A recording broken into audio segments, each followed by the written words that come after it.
Israel ജനതയുടെ ചരിത്രത്തിലെ ഏറ്റവും ഇരുണ്ട ഏടുകളിൽ ഒന്നായിരുന്നു ആ കാലഘട്ടം. ഈജിപ്തിന്റെ അടിമത്തത്തിൽ നിന്ന് മോചിതരായി വാഗ്ദത്ത നാട്ടിലെത്തിയ ജനത അവർ വീണ്ടും ദൈവകൽപ്പന ലംഘിച്ച് വിഗ്രഹാരാധനയിലേക്ക് തിരിഞ്ഞു.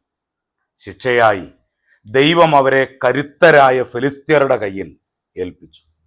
നീണ്ട 40 വർഷങ്ങൾ ഇസ്രായേൽ ജനത ഫിലിസ്ത്യരുടെ ക്രൂരമായ അടിച്ചമർത്തലുകൾക്ക് വിധേയരായി. ഒരു ജനത മുഴുവൻ തങ്ങളെ രക്ഷിക്കാൻ ഒരു നേതാവിനായി ദാഹിച്ച നിമിഷം. അവിടെയാണ് മനോഹയുടെ കുടുംബത്തിലേക്ക് ദൈവത്തിന്റെ ദൃഷ്ടി പതിയുന്നത്. മനോഹയും ഭാര്യയും ഭക്തരായിരുന്നുവെങ്കിലും അവർക്ക് മക്കളില്ലായിരുന്നു. വന്ധ്യത വലിയൊരു കുറവായി കണ്ടിരുന്ന ആ കാലത്ത് ആ സ്ത്രീ അനുഭവിച്ച മാനസിക വിഷമം വിവരിക്കാൻ കഴിയാത്തതാണ്. എന്നാൽ മനുഷ്യൻ അസാധ്യമെന്ന് കരുതുന്നിടത്താണ് ദൈവം അത്ഭുതങ്ങൾ പ്രവർത്തിക്കുന്നത്. ഒരു സാധാരണ ദിവസത്തിന്റെ നിശബ്ദതയിൽ സ്വർഗീയ തേജസ്സോടെ ഒരു ദൂതൻ അവരുടെ മുൻപിൽ പ്രത്യക്ഷപ്പെട്ടു. ഭയപ്പെടേണ്ട എന്ന വാക്കുകളോടെ ദൂതൻ അവളോട് പറഞ്ഞത് ഇസ്രായേലിന്റെ ഭാവി മാറ്റി എഴുതുന്ന ഒരു സന്ദേശമായിരുന്നു. അവൾ ഒരു മകനെ പ്രസവിക്കുമെന്നും അവൻ ഇസ്രായേലിനെ ശത്രുക്കളിൽ നിന്ന് രക്ഷിക്കുമെന്നും ദൂതൻ പ്രഖ്യാപിച്ചു. ആ ജനിക്കാൻ പോകുന്ന കുട്ടി ഒരു സാധാരണക്കാരനാകാൻ പാടില്ലായിരുന്നു. അവൻ ജനനം മുതൽ ദൈവത്തിനായി വേർതിരിക്കപ്പെട്ട ഒരു നാസീർ ആയിരിക്കണം. ആത്മീയവും ശാരീരികവുമായ വിശുദ്ധി അവന് നിർബന്ധമായിരുന്നു. 3 കർശന നിയമങ്ങളാണ് ദൂതൻ നൽകിയത്. ഒന്നാമത്തേത്, അവൻ വീഞ്ഞോ ലഹരിപാനീയങ്ങളോ കുടിക്കരുത്. രണ്ടാമത്, അശുദ്ധമായ യാതൊന്നും അവൻ ഭക്ഷിക്കരുത്. മൂന്നാമത്തേതും ഏറ്റവും പ്രധാനപ്പെട്ടതുമായ നിയമം, അവന്റെ തലയിൽ ഒരിക്കലും ക്ഷൗരക്കത്തി തൊടരുത്. അവന്റെ മുടി അവന്റെ ദൈവ സമർപ്പണത്തിന്റെ അടയാളമായിരുന്നു. ഈ നിയമങ്ങൾ പാലിക്കപ്പെടുന്നത് വഴി മാത്രമേ അവന്റെ ഉള്ളിലെ ദൈവിക ശക്തി നിലനിൽക്കുകയുള്ളൂ എന്ന് ദൂതൻ പ്രത്യേകം ഓർപ്പിച്ചു. മനോഹയുടെ ആത്മീയ സംശയങ്ങൾ തീർക്കാൻ ദൂതൻ രണ്ടാമതും പ്രത്യക്ഷപ്പെട്ടതോടെ ആ കുടുംബത്തിന് അത് ദൈവത്തിന്റെ ഉറപ്പായി മാറി. വൈകാതെ വാഗ്ദത്തം ചെയ്യപ്പെട്ട ബാലൻ ജനിച്ചു. അവന് ശിംശോൻ എന്ന് പേരിട്ടു. സൂര്യപ്രകാശം പോലെ ഉദിച്ചു വന്നവൻ എന്നായിരുന്നു ആ പേരിന്റെ അർത്ഥം. അവൻ വളരും തോറും മറ്റു കുട്ടികളിൽ നിന്ന് അവൻ വ്യത്യസ്തനായി. അവന്റെ ഓരോ പേശികളിലും ദൈവത്തിന്റെ ആത്മാവിന്റെ ശക്തി പകരുന്നത് കാണാമായിരുന്നു. ഇസ്രായേൽ മക്കൾക്കുമേൽ കർത്താവിന്റെ സംരക്ഷണം വീണ്ടും വരുന്നു എന്നതിന്റെ തെളിവായിരുന്നു ശിംശോന്റെ ഓരോ ചുവടുവെപ്പും. തന്റെ ജനതയെ രക്ഷിക്കാൻ ദൈവം അഭിഷേകം ചെയ്ത ആ വീരൻ തന്റെ കരുത്ത് ലോകത്തിന് കാട്ടിക്കൊടുക്കുന്ന നാളുകൾ അടുത്തിരുന്നു. ശിംശോൻ യൗവനത്തിലേക്ക് കടന്നിരിക്കുന്നു. ഇസ്രായേലിലെ മലനിരകളിൽ വളർന്ന ആ നാസീർ യുവാവ് ഒരിക്കൽ അതിർത്തികൾക്കപ്പുറത്തുള്ള ഫിലിസ്ത്യ നഗരമായ തിമ്നയിലേക്ക് പോകാനിടയായി. അവിടെ വെച്ച് അവനൊരു ഫിലിസ്ത്യ കന്യകയെ കാണുകയും അവളിൽ അനുരക്തനാകുകയും ചെയ്തു. ഒരു നാസീർ എന്ന നിലയിൽ ശത്രുപക്ഷത്തുള്ള പെൺകുട്ടിയെ വിവാഹം കഴിക്കുന്നത് മാതാപിതാക്കൾക്ക് ചിന്തിക്കുന്നതിലും അപ്പുറമായിരുന്നു. നമ്മുടെ ജനത്തിൽ പെൺകുട്ടികൾ ഇല്ലാത്തതുകൊണ്ടാണോ നീ അഗ്രചർമ്മികളായ ഫിലിസ്ത്യരുടെ അടുക്കൽ പോകുന്നത്? ഇത് മാതാപിതാക്കൾ ചോദിച്ചു. അവളെ എനിക്ക് ബോധിച്ചിരിക്കുന്നു എന്നായിരുന്നു ശിംശോന്റെ മറുപടി. എന്നാൽ ഫിലിസ്ത്യർക്കെതിരെ ഒരവസരമൊരുക്കാൻ ദൈവം ഈ സാഹചര്യത്തെ ഉപയോഗിക്കുകയായിരുന്നു. ഇതാർക്കും മനസ്സിലായില്ല. മാതാപിതാക്കളുടെ സമ്മതത്തോടെ ശിംശോൻ അവരോടൊപ്പം തിമ്നയിലെ മുന്തിരിത്തോപ്പുകൾക്ക് സമീപമെത്തിയപ്പോൾ ഒരു ഭയാനകമായ സംഭവമുണ്ടായി. കൂറ്റൻ മുരൾച്ചയോടെ ഒരു യുവസിംഹം ശിംശോന്റെ നേർക്ക് പാഞ്ഞെടുത്തു. കയ്യിൽ ഒരു വടിയോ ആയുധമോ ഇല്ലാതെ വെറും കൈയോടെ നിൽക്കുമ്പോൾ ശിംശോൻ മരണം തൊട്ടു മുൻപിൽ കണ്ട നിമിഷം. എന്നാൽ ആ നിമിഷം ചരിത്രത്തിലെ ഏറ്റവും വലിയ അത്ഭുതത്തിന് സാക്ഷ്യം വഹിച്ചു. യഹോവയുടെ കൈ, യഹോവയുടെ ആത്മാവ് അമാനുഷിക ശക്തിയോടെ ശിംശോന്റെ മേൽ ഇറങ്ങി വന്നു. ലോകം അതുവരെ കണ്ടിട്ടില്ലാത്ത പോരാട്ടമായിരുന്നു അത്. സാധാരണ മനുഷ്യർക്ക് സങ്കല്പിക്കാൻ പോലും കഴിയാത്ത കരുത്തോടെ ശിംശോൻ ആ സിംഹത്തെ നേരിട്ടു. വെറും കൈകൊണ്ട് ഒരാട്ടിൻകുട്ടിയെ കീറിക്കളയുന്നത് പോലെ ആ സിംഹത്തെ ചീന്തിക്കളഞ്ഞു. ബൈബിൾ സാക്ഷ്യപ്പെടുത്തുന്നത് അവന്റെ കയ്യിൽ യാതൊരു ആയുധവും ഉണ്ടായിരുന്നില്ല എന്നാണ്. ഈ അത്ഭുതകരമായ വിജയം അവൻ തന്റെ മാതാപിതാക്കളോട് പോലും വെളിപ്പെടുത്തിയില്ല. തന്റെ ഉള്ളിൽ ഒളിഞ്ഞിരിക്കുന്ന ദൈവിക ശക്തിയുടെ ആദ്യത്തെ പരീക്ഷണം അവിടെ പൂർത്തിയാകുകയായിരുന്നു. കുറച്ച് ദിവസങ്ങൾക്ക് ശേഷം അതേ വഴിയിലൂടെ പോയ ശിംശോൻ സിംഹത്തിന്റെ ജഡം നോക്കി. അവിടെ മറ്റൊരു അത്ഭുതം അവൻ കണ്ടു. സിംഹത്തിന്റെ ശവത്തിൽ ഒരു തേനീച്ച കൂടും നിറയെ തേനും. അവൻ ആ തേനെടുത്ത് ഭക്ഷിക്കുകയും മാതാപിതാക്കൾക്ക് നൽകുകയും ചെയ്തു. ഈ സംഭവമാണ് പിന്നീട് ലോകപ്രശസ്തമായ അവന്റെ കടങ്കഥയ്ക്ക് ആധാരമായത്. തിന്നുന്നവനിൽ നിന്ന് തീറ്റയും ശക്തനിൽ നിന്ന് മധുരവും വന്നു എന്ന കടങ്കഥയിലൂടെ അവൻ ഫിലിസ്ത്യരെ വെല്ലുവിളിച്ചു. ഈ രഹസ്യം ശിംശോനും ദൈവത്തിനും ഇടയിലുള്ള ഒന്നായി അപ്പോഴും ശേഷിച്ചു. തിമ്നയിലെ വിവാഹ വിരുന്നിനിടെ ശിംശോൻ ചോദിച്ച കടങ്കഥകളുടെ ഉത്തരം കണ്ടെത്താൻ കഴിയാതെ ഫിലിസ്ത്യർ കുഴങ്ങി. അവർ ശിംശോന്റെ ഭാര്യയെ ഭീഷണിപ്പെടുത്തി രഹസ്യം ചോർത്തിയെടുത്തു.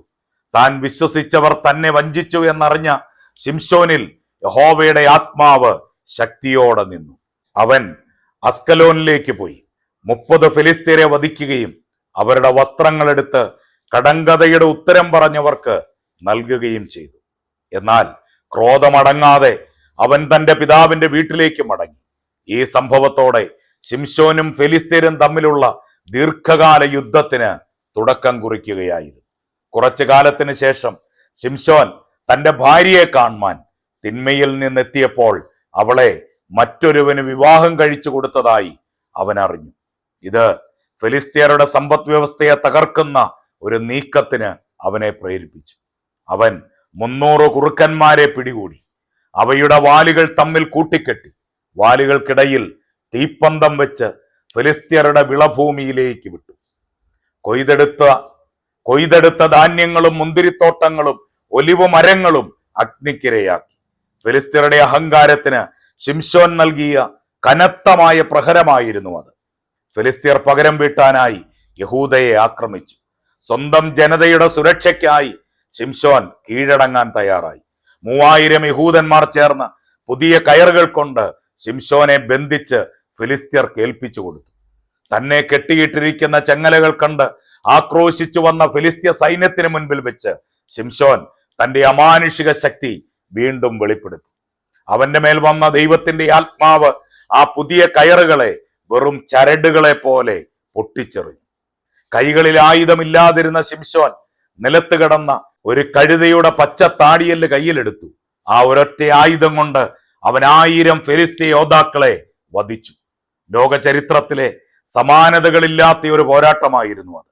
യുദ്ധത്തിന് ശേഷം തളർന്നുപോയ ശിംശോന് കുടിക്കാൻ വെള്ളമില്ലാതിരുന്നപ്പോൾ ദൈവം അത്ഭുതകരമായി പാറയിൽ നിന്ന് ഉറവ പുറപ്പെടുവിച്ച് അവന്റെ ദാഹം തീർത്തു. ആ സ്ഥലത്തിന് ലേഹി അല്ലെങ്കിൽ താടിയല്ല് എന്ന് പേരിട്ടു.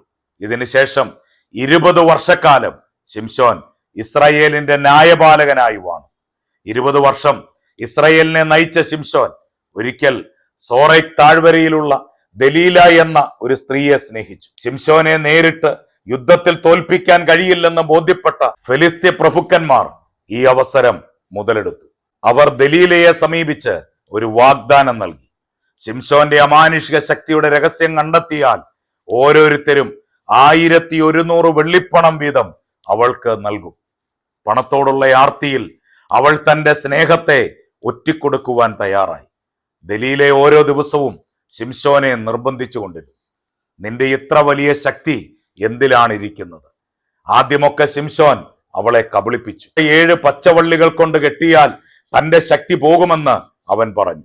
ഫിലിസ്ത്യർ അവനെ പിടിക്കാൻ വന്നു. എന്നാൽ തീ തട്ടിയ ചരടുപോലെ അവൻ ആ വള്ളികൾ പൊട്ടിച്ചെറിഞ്ഞു. പിന്നീട് പുതിയ കയറുകൾ കൊണ്ടും തന്റെ തലമുടി തറയിൽ തറച്ചു നോക്കിയെങ്കിലും ശിംശോന്റെ ശക്തിക്ക് ഒരു കുറവും വന്നില്ല. ദലീല തന്റെ ആയുധം മാറ്റി, നിന്റെ ഹൃദയം എന്നോടുകൂടെ ഇല്ലാതെ ഇരിക്കെ എന്നെ സ്നേഹിക്കുന്നു എന്ന് എങ്ങനെ പറയും? ഇതവൾ ചോദിച്ച് അവനെ ദിനം പ്രതി ശല്യം ചെയ്തുകൊണ്ടിരുന്നു. അവളുടെ ശല്യം സഹിക്കാനാവാതെ അവന്റെ പ്രാണൻ മരണവേദനയോളം സങ്കടപ്പെട്ടു. ഒടുവിൽ അവൻ തന്റെ ഹൃദയരഹസ്യം അവളോട് തുറന്നു പറഞ്ഞു.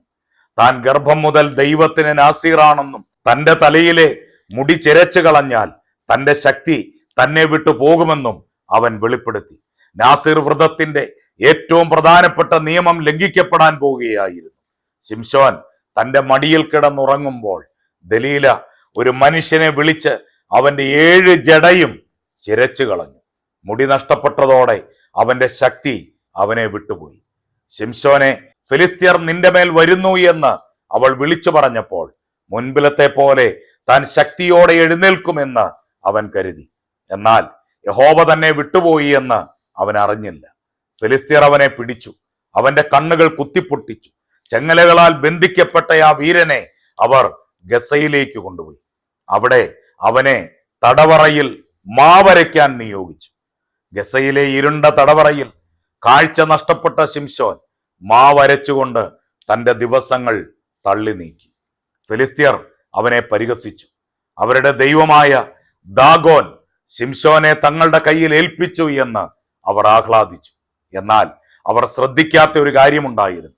ശിംശോന്റെ ചിരച്ചു കളഞ്ഞ തലമുടി വീണ്ടും വളരാൻ തുടങ്ങിയിരുന്നു. ഓരോ ഇഞ്ച് മുടി വളരുമ്പോഴും അവന്റെ ദൈവവുമായുള്ള ഉടമ്പടി പുതുക്കപ്പെടുകയായിരുന്നു. തടവറയിലെ ഏകാന്തതയിൽ ശിംശോൻ തന്റെ വീഴ്ചകളെ കുറിച്ച് അനുതപിക്കുകയും ദൈവത്തിലേക്ക് കൂടുതൽ അടുക്കുകയും ചെയ്തു. ഫിലിസ്ത്യ പ്രഭുക്കന്മാരും ജനങ്ങളും ചേർന്ന് തങ്ങളുടെ ദേവനായ ദാഗോന് വലിയൊരു ഉത്സവം ആഘോഷിക്കാൻ തീരുമാനിച്ചു. ഏകദേശം 3000-ഓളം സ്ത്രീ പുരുഷന്മാരും എല്ലാ ഫിലിസ്ത്യ പ്രഭുക്കന്മാരും ആ വലിയ കെട്ടിടത്തിൽ ഒത്തുകൂടി. തങ്ങളുടെ ശത്രുവിനെ കണ്ട് ആനന്ദിക്കാൻ അവർ ശിംശോനെ തടവറയിൽ നിന്ന് വിളിച്ചു വരുത്തി. കാഴ്ചയില്ലാത്ത ആ വീരനെ അവർ ജനമധ്യത്തിൽ നിർത്തി പരിഹസിച്ചു. കളിയാക്കലുകൾക്കും ആക്രോശങ്ങൾക്കും മധ്യേ തന്നെ നയിച്ചിരുന്ന ബാലനോട് ക്ഷേത്രത്തിന്റെ തൂണുകൾ എവിടെയാണെന്ന് കാണിച്ചു തരാൻ ശിംശോൻ ആവശ്യപ്പെട്ടു. ആ വലിയ കെട്ടിടത്തെ താങ്ങി നിർത്തിയിരുന്ന 2 പ്രധാന തൂണുകൾക്ക് മധ്യേ ശിംശോൻ നിന്നു. തന്റെ ജീവിതത്തിലെ ഏറ്റവും വലിയ പോരാട്ടത്തിന് അവൻ തയ്യാറെടുക്കുകയായിരുന്നു. അത് പ്രതികാരത്തിന് വേണ്ടി ആയിരുന്നില്ല, മറിച്ച് തന്റെ ദൈവത്തിന്റെ നാമം അപമാനിക്കപ്പെട്ടതിനെതിരെയുള്ള പോരാട്ടമായിരുന്നു. അവൻ സ്വർഗത്തിലേക്ക് നോക്കി തന്റെ അവസാനത്തെ പ്രാർത്ഥന നടത്തി. ആ പ്രാർത്ഥനയിൽ തന്റെ മുൻപത്തെ വീഴ്ചകളുടെ സങ്കടവും ദൈവത്തിലുള്ള അചഞ്ചലമായ വിശ്വാസവും ഉണ്ടായിരുന്നു. തൂണുകളിൽ മുറുകെ പിടിച്ചുകൊണ്ട് ശിംശോൻ തന്റെ സർവശക്തിയും സംഭരിച്ചു. ഞാൻ ഫിലിസ്ത്യരോടുകൂടെ മരിക്കട്ടെ എന്നവൻ വിളിച്ചു പറഞ്ഞു. കർത്താവിന്റെ ആത്മാവ് അവസാനമായി അവന്റെ മേൽ ശക്തിയോടെ വന്നു. അവൻ തൂണുകളിൽ തള്ളിയപ്പോൾ ആ വലിയ കെട്ടിടം അടിയോടെ തകർന്നു വീണു. അഹങ്കാരികളായ ഫിലിസ്ത്യ പ്രഭുക്കന്മാരും ജനങ്ങളും ആ കെട്ടിടത്തിനിടയിൽപ്പെട്ടു. ശിംശോൻ തന്റെ ജീവിതകാലത്ത് കൊന്നതിനേക്കാൾ അധികം ശത്രുക്കളെ തന്റെ മരണസമയത്ത് അവൻ വധിച്ചു. ഇസ്രായേലിനെ ഫിലിസ്ത്യരിൽ നിന്ന് മോചിപ്പിക്കാനുള്ള ആദ്യപടി തന്റെ ജീവൻ നൽകിക്കൊണ്ട് ശിംശോൻ പൂർത്തിയാക്കി. അവന്റെ കുടുംബം വന്ന് അവന്റെ ശരീരം ഏറ്റുവാങ്ങി പിതാവായ മനോഹയുടെ കല്ലറയിൽ അടക്കം ചെയ്തു. ശിംശോന്റെ ചരിത്രം ഒരു വീരന്റെ ചരിത്രം മാത്രമല്ല, അത് ദൈവത്തിന്റെ കൃപയുടെയും മനുഷ്യന്റെ വീഴ്ചയുടെയും കഥയാണ്. നാം എത്ര ദൂരം ദൈവത്തിൽ നിന്ന് അകന്നുപോയാലും ആത്മാർത്ഥമായി മടങ്ങി വന്നാൽ ദൈവം നമ്മെ വീണ്ടും ഉപയോഗിക്കുമെന്നതിന്റെ വലിയ പാഠമാണ് ശിംശോന്റെ ജീവിതം. ഇസ്രായേലിന്റെ ഈ ന്യായാധിപൻ തന്റെ മരണത്തിലൂടെയും ജീവിത ചരിത്രത്തിലൂടെയും ഇന്നും നമ്മോട് സംസാരിക്കുകയാണ്. പ്രിയ സഹോദരങ്ങളെ, ഈ സന്ദേശം നിങ്ങൾക്ക് അനുഗ്രഹമായെങ്കിൽ ഇപ്പോൾ തന്നെ ഈ ചാനൽ സബ്സ്ക്രൈബ് ചെയ്യുക, വീഡിയോ ലൈക്ക് ചെയ്യുക. ദൈവം നിങ്ങളെ സമൃദ്ധമായി അനുഗ്രഹിക്കട്ടെ.